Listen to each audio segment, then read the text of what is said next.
Welcome to our introduction to the DCKAP Integrator's console tool.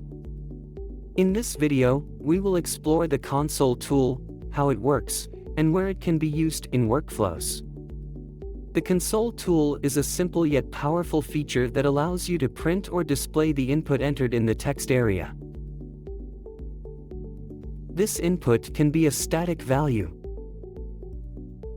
a dynamic value, or a combination of both. Once the sync process is complete, the content within the console tool is displayed in the console log viewer, making it easier to track and debug your data flows. Let's explore an example of how you can use the console tool in DCKAP Integrator.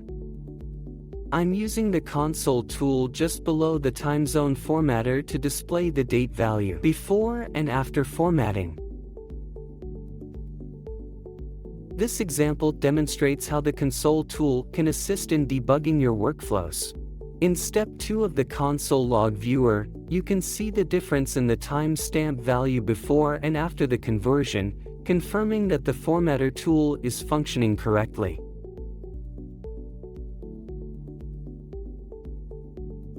You can also use the console tool within conditional options, such as an API node or decision nodes, to display a static message whenever a specific option is executed within the workflow.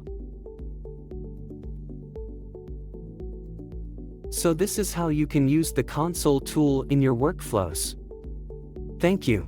Subscribe to DCKAP on YouTube and explore the DCKAP Learning playlist. Check the description below for more.